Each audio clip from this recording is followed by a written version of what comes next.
Good morning, everyone. Good morning, class. Okay, very good. Take your seat. Good morning. And napakasigla naman natin ngayon. Napakasigla ng ating klase ngayon. Excited na ba kayo sa ating discussion? Okay, thank you so much. And I am your English teacher. I am Vanessa Himagan and I will be teaching you the whole semester of this year.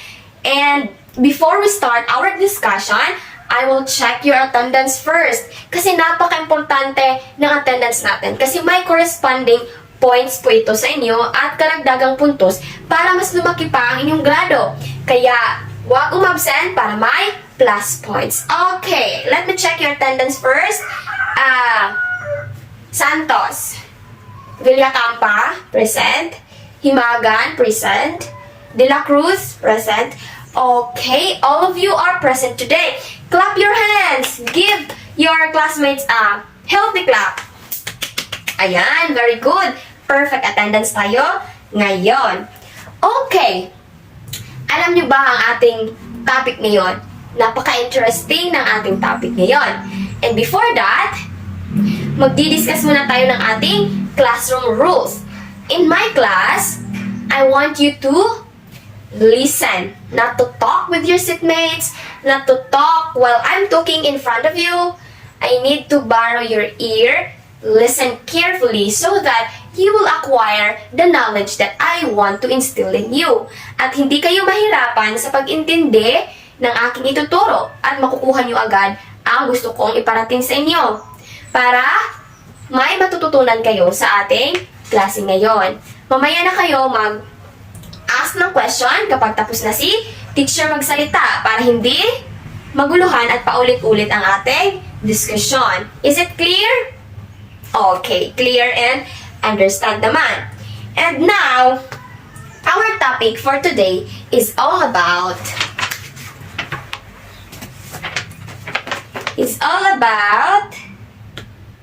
what? You may guess. It's all about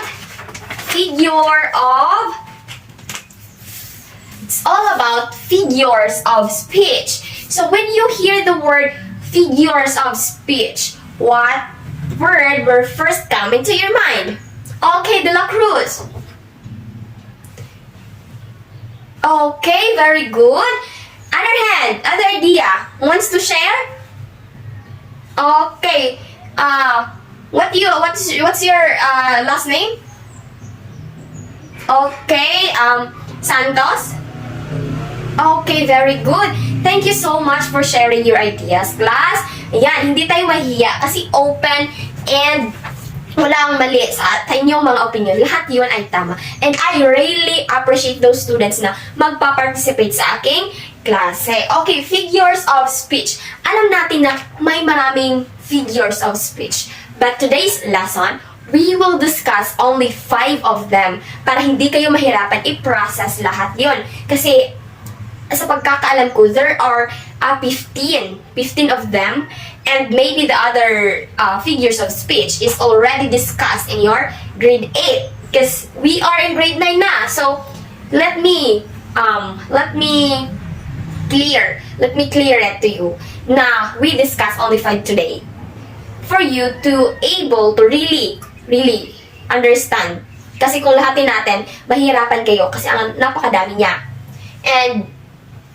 And before we go to our proper discussion, our objectives for today's lesson are, syempre, hindi mawawala kung ano yung goal natin for today's para naman clear sa inyo kung ano talaga ang gusto nating makamit for today. Okay. This is our objectives.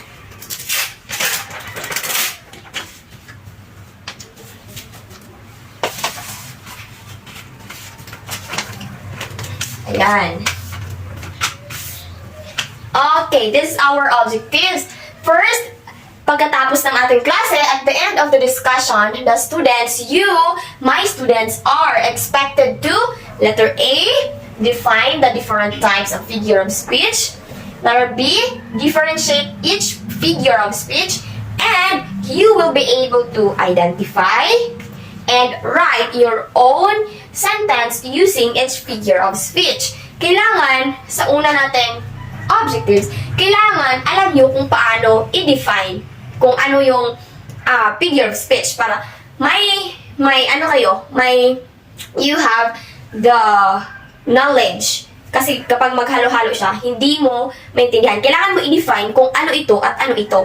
And differentiate figure of speech. Kailangan i-differentiate mo. Baka mabaliktad mo. Kasi may mga figure of speech na parang magkakapareho sila pero iba-iba yung gamit nila. Kailangan alam mo ang difference nila. And letter C is you will be able to identify and write your own sentences using each figure of speech. Kasi alam mo na mag-define, alam mo na mag-differentiate. So, kailangan gamitin mo na yon para malalaman ni teacher na you know all of them. You know all the figure of speech na. And dito malalaman ni teacher ang performance nyo kung nakamit ba natin yung mga objectives natin. And before we start, may pa-pretest si teacher. And this is it. Okay, this is our activity. Our activity is the word search. There are 5 of figure of speech here in our here. What do you call this one? The puzzle word. You need to locate the 5 of them here in our puzzle word. And you will write it on the 1/4 sheet of paper. And I will give you 3 minutes to locate the 5. 3 minutes is very long na kasi it's only 5 naman. Okay, your time starts now. Okay, done? Oh, ang bilis naman. Thank you so much. Okay. Who wants to share their answer? Okay, De La Cruz. What word did you see first? Did you saw first? Okay, the apostrophe. Very good. The second one? Pugado, yes? Hyperbole. Okay, very good. The third one? What? Okay, you. The alliteration. Very good. Next? The irony. Very good. The last word? What is the last word? Oxymoron. Okay, very good. You got it. I know you have an idea now of what we are going to focus in our discussion today. It's the 5 figures of speech, which are the apostrophe, irony, oxymoron, hyperbole, and the alliteration. Okay, our task 2 is this, the analysis. So earlier, you locate the 5 figure of speech in our activity in word search. So you know, you have the knowledge of the 5 figure of speech that we are going to discuss today. And now, you will analyze naman the sentence. So you know the word na. And now, you will analyze or guess the word, what is being described in it, or what is the figure of speech being used in a sentence. So, number 1, you will write your answer in your 1/4 sheet of paper. Don't forget to write your name because I will be the one checking it. Okay, number 1, life is better sweet. What figure of speech does this sentence being used? Number 2, oh, Romeo. Romeo, wherefore art thou Romeo? O, di ba? Alam nyo yan, napakasikat ng Romeo at Juliet. Ano yung ginagamit ni William Shakespeare dito na figure of speech para mas makaigan yun ng mga tao na basahin ito kasi may expression siya. Number 3, done? Okay, done. Number 3, dirty dolphins dove across the ocean. Dirty dolphins dove across the ocean. Okay, done? Number 4, a traffic cop got a parking ticket for parking in non-zone area. Zone. Okay, done. Number 5, it has been ages since I have had a proper meal. Okay, done? Okay, what is the commotion at the back? No need to write the question or the sentence. You only just need to write your answer, the number and the answer in your name. Okay, are you done answering? Okay, very good. Okay, just keep your paper. I will be collecting it later. And now, let's proceed to our proper discussion. Okay, first, we talk about the oxymoron. So what does this oxymoron? While I am discussing, you will check your paper if your answer is correct. Sa analysis part yun. Yung mga sentence na in-identify nyo kanina. And now, while I am discussing, you will analyze your paper, or is it correct or not? Okay, you will analyze your answer. Now, let's talk about the oxymoron. So, who wants to read the oxymoron? Okay, very good. Oxymoron is adjacent and connected words appear to form a contradiction. So, yung palatandaan po ng oxymoron is the word contradiction. Magko-contradict siya sa sentence. Adjacent and connected words. Connected words, but there is contradiction. Alam niyo yun? Contradiction. For example, a terrible beauty is born. So, is there something terrible in beauty? Terrible ba ang beauty? Di ba hindi? Beauty is pleasing in the eye. It is our apple of the eye. Beauty is pleasing in the eye. And this sentence is, we depict the contradiction of it. Why? Is it because the word terrible, and then the sentence use beauty? Just what I said earlier. Is the beauty is terrible or not? Diba hindi? Beauty is beauty. Beauty is pleasing. So we depict the contradiction of the sentence, and that's what we called oxymoron. There is contradiction on the sentence. Para mas maintindihan nyo pa, another example is big baby. May malaki bang baby? Wala, di ba? Big baby. If we think about big baby, is there anything like that, a big baby? Di ba wala? There is contradiction.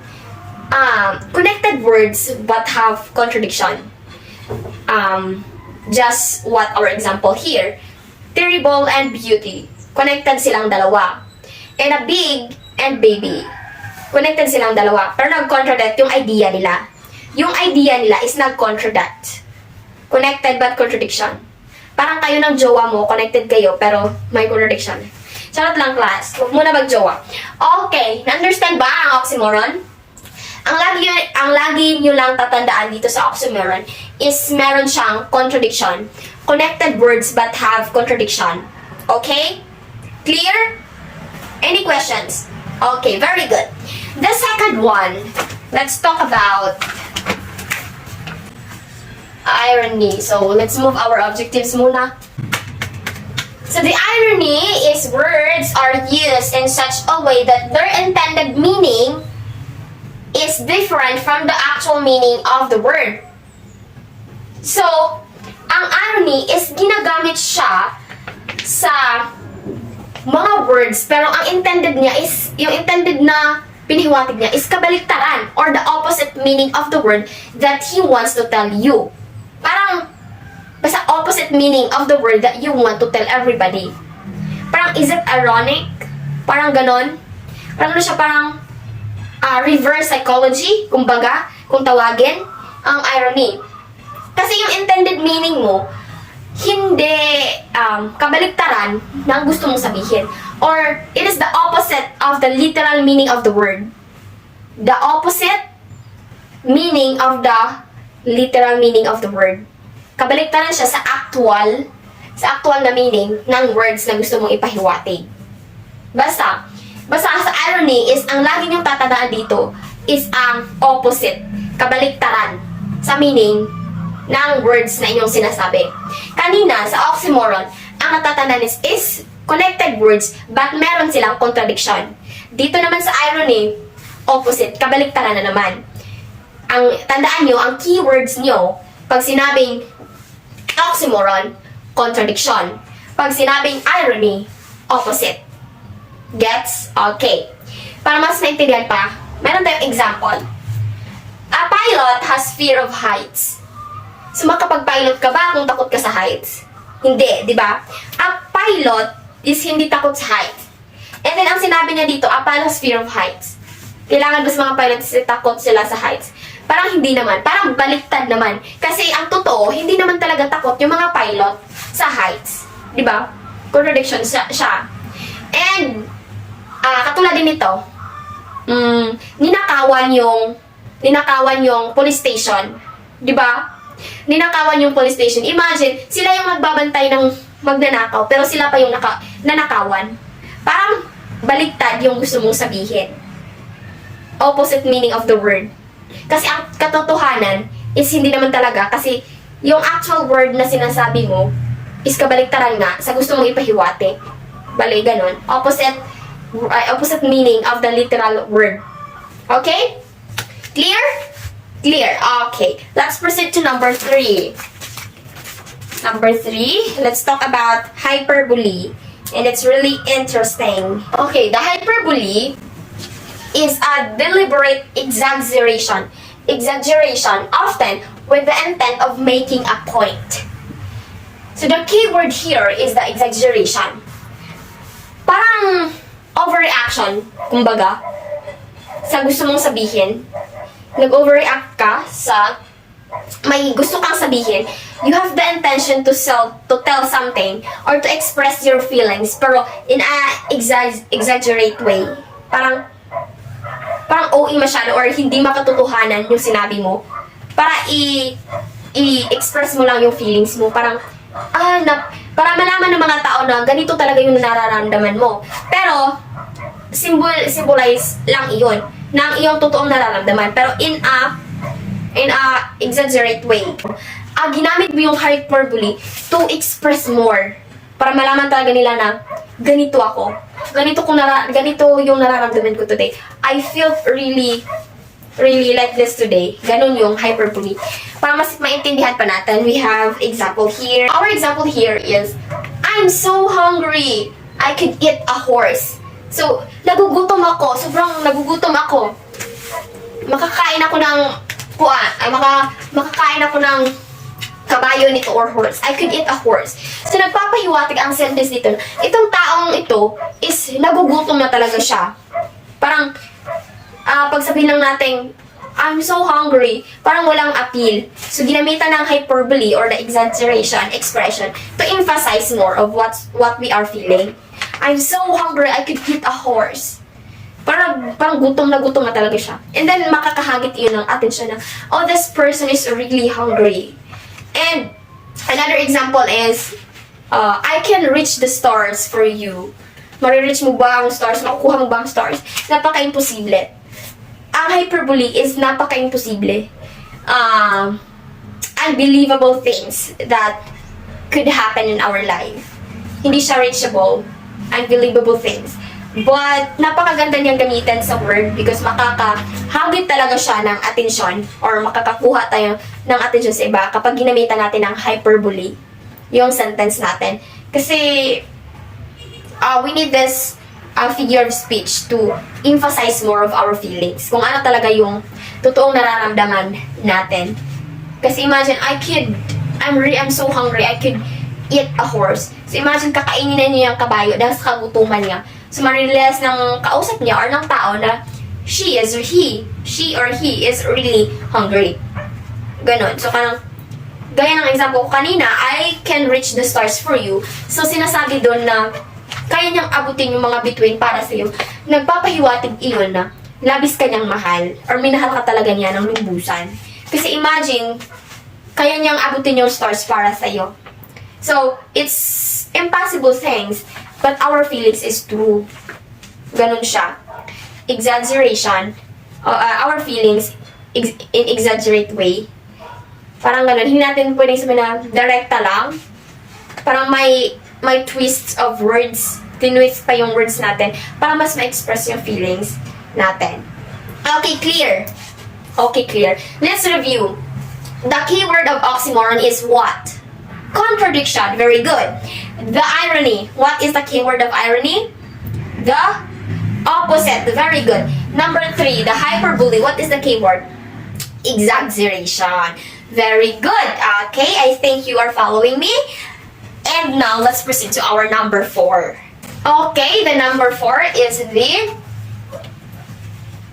apostrophe. Apostrophe is the direct address of an absent or imaginary person or object, especially in the course of speech. So the keyword here is direct. Direktang pagsasabi. Direktang pagsasabi sa mga tao, person, or walang paligoy-ligoy. Direktang sinasabi kung ano talaga ang dapat na sabihin doon. Kung ano ang ating nakikita, or ano ang ating nakikita, ano ang ating nararamdaman. Yun, direkta siya. Walang paligoy-ligoy. Iba siya sa hyperbole kasi yung hyperbole is gumagamit siya ng mga unbelievable things to express his or her feelings. Dito naman sa apostrophe is direktang sinasabi kung ano talaga yung nararamdaman natin or the direct address of object. Just like our example here, you are not supposed to be here. Dapat wala ka dito eh. Sinasabi mo, dapat wala ka dito eh. Direktang sinasabi natin, you are not supposed to be here. Wala ka dapat dito. Pero bakit nandito ka? O di ba direkta? Ibig sabihin na direkta mong sinasabi nga, dapat wala ka dito. Dapat hindi ka nag-expect na nandito yung person na kinakausap mo. Ganon yung apostrophe. Ang lagi niyo lang tatandaan is the direct message. Another example is, the weather today is sunny. Di ba direct siya? Direct message siya. So makikita talaga natin na ang panahon ngayon ay maaraw nga naman talaga. Diba? And the other thing is, you are beautiful. Maganda ka. Diba? Direct siya. That is apostrophe. Direct message. Clear? Okay, clear. And now, our last topic for today's discussion is the alliteration. So, alliteration is a sound device. Sound device. Always remember the sound device. It is also the repetition of consonant. So what is consonant again? What is consonant words? You are in grade 9. Okay, those are the B, C, D. Walang vowels. Ano yung vowels natin? The A, I, E. Very good. Repetition of consonant sounds at the beginning. So, sound device siya at yung inuulit palagi is yung consonant sound na nasa beginning. Basta laging inuulit yung words and consonants pa, yun na yun. Yun yung alliteration. Ang keyword nyo dito is repetition. Repetition. Paulit-ulit na ginagamit. For example, football fever fuels fans. Football fever fuels fans. So, ano yung inuulit na word? Ano nga, De La Cruz? Letter F. Okay. The F in football, the fever, the fuel, and the fans. So, it means that F here is the consonant word that is being repeated. And the sound also is sound device siya. Football, fever, fuels, fans. So yung sound device natin is yung F. And that is being repeated here. And F is a consonant word. So paulit-ulit siya. And then the other words also is, the other example is rampant Ronnie. Rampant Ronnie crushes Croatia. So what word is being repeated here? the word R and C. So, hindi ibig sabihin na sa iyong sentence is isang word lang ang pwede yung ulitin. Pwede yung ulitin mga dalawang word pag sabihin nyo. Kunwari dito sa pangalawang example natin is yung R at saka C. Isang sentence pero dalawang sound device or dalawang consonant words that is being repeated. Pwede yung gamitin yun. Rampant Ronnie crushes Croatia. Wants to give an example. Okay. Try lang naman. Okay, Villacampa. Okay, very good. That's amazing. Next is you. You have no idea pa. Okay. It's the repetition lang naman of the first letter or the beginning letter of the word. Inulit-ulit lang yung beginning of the word. Magkaibang sentence, inulit-ulit yung mga words. Just like, Krisha crushes her crush. Diba? Inuulit-ulit yung letter C. Yung keywords niyo sa alliteration is repetition. And I think we tackled all na. And let's review. Ano nga yung irony? The irony. Ano yung keyword natin sa irony? The opposite. Opposite meaning of the literal word. Sa oxymoron is a contradiction. Connected words, but there is contradiction between them. The hyperbole is the exaggeration ideas. And the number 4 is the apostrophe, is the direct message. And the last one is the alliteration, is repetition. Okay? Clear? Okay, is there any question? Okay, none. Okay, if it's none, let's proceed to our application. So you have the application because you have the knowledge na already. You already acquired the knowledge kasi wala na kayong questions sa ating diniscuss ngayon. And as your teacher, I am expecting that you really understand kasi wala na nagtanong eh.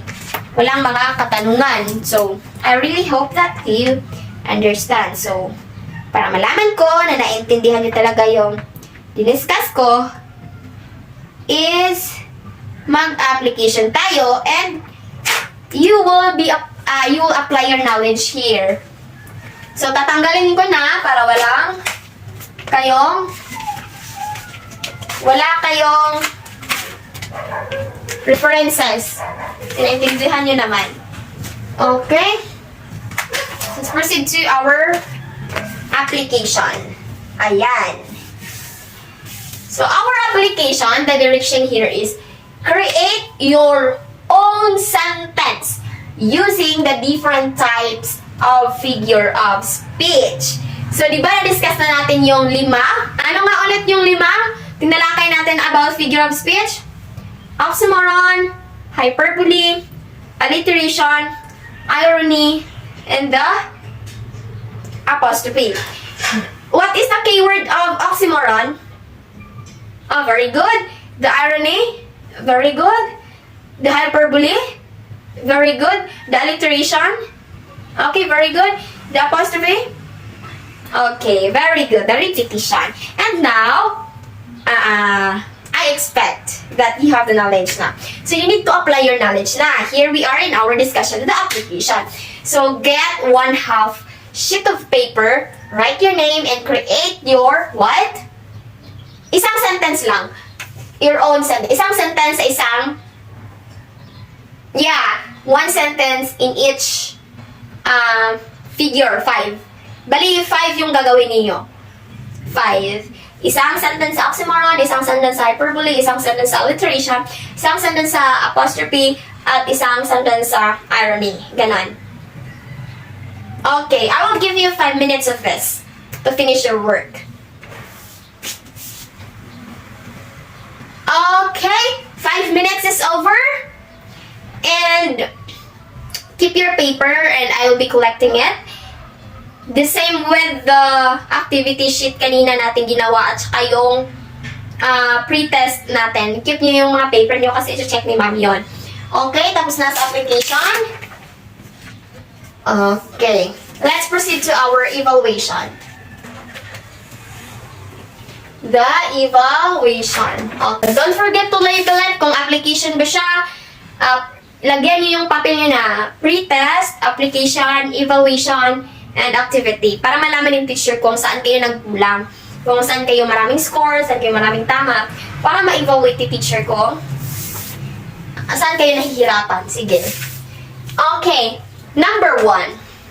I can resist anything but temptation. So what is being used here? May choices kayo. Letter A, oxymoron. Letter B, irony. Letter C, hyperbole. So who wants to answer? Okay. The answer is what?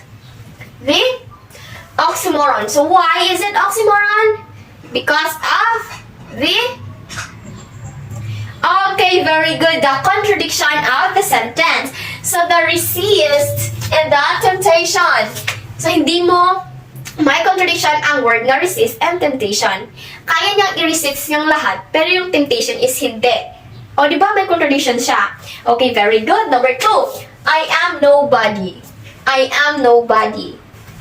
What is being used? Letter A, oxymoron. Letter B, alliteration. Letter C, irony. Okay. What is being used? What? The irony. So what is it? Why is it irony? Because it's what? Okay, very good. Number 3. Everybody knew it. It was an open secret. Lahat na lahat may alam nun kasi open secret yon. Anong ginagamit dito? Is it number 1? Letter A, irony. Oxymoron, hyperbole. What? Okay, very good. It's what? Oxymoron. Because there is an contradiction naman. Kasi everybody knew it. It was open secret. May secret bang lahat nakakaalam? Okay, wala. Okay, number 4. I can run the whole world if you love me. Kaya kong takbuhin ang lahat ng mundo. Kung mahalin mo ako. So, kaya bang takbuhin ang buong mundo? Diba hindi? So, what is... Okay, very good. It's hyperbole. Number 5. Peter Piper picked a peck of pickled peppers. This is very famous. Famous also. What? Okay, alliteration. Very good. Okay, very good. Alliteration is... What? Makikita sa mga tongue twister. Very good. Napaka-bright naman ng idea ni Santos. Very good. So, yeah, totoo yung sinabi niya. Na yung alliteration is famous siya or makikita, excuse me. Makikita natin siya sa mga tongue twister. Gaya ng she sells seashells in the seashore. Diba, inuulit-ulit yung first consonant words na S. Okay, very good. Give Santos a clap. Very good. It's a bright idea. Okay, I think you got all. You understand all. You acquire or you really get our objectives today. Na kuha nyo lahat yung mga objectives natin today. And before we end our discussion, I will give you an assignment for tomorrow. Para may gagawin kayo sa mga bahay niyo. Your assignment is to read a story. Ito. Your assignment is to read the story entitled The Story of an Hour. The Story of an Hour is is a short story and it's really interesting. And I wanted to share it with you how interesting it is so that you will also know the different figures of speech. So you need to read The Story of an Hour by Kate Chopin. Then look for words or sentences that shows any figure of speech. So kailangan nyo lang basahin yung short story and then maghahanap kayo ng mga phrases, ng mga words. Kung eto Kunwari, ay, ito oxymoron ito. Tapos itong sentence na to may contradiction between two. So, isusulat nyo yon sa 1/2 sheet of paper, and then isasubmit nyo sa akin bukas. And also your application and pre-test evaluation, I will collecting it too. So, ito yung gagawin nyo sa bahay nyo. Magbasa lang kayo and then maghanap ng yung 5 na discuss natin ngayon. Hanapin nyo lang doon kung oxymoron, hyperbole, ba yung mga words, sentences, phrases. Basta, it shows the figure of speech. Those 5 figures of speech. Okay, I think it's recess time. And you may take your recess na. Goodbye, class. Okay, thank you so much for listening and your active participation. I really appreciate it. And I hope that you will answer your assignment for tomorrow. And for tomorrow's discussion, we will continue the other 5 figures of speech. And I hope that you will be able to apply it to in the real world scenarios. Okay, you have your snacks na, and thank you so much for attending for my class. Bye everyone! Thank you!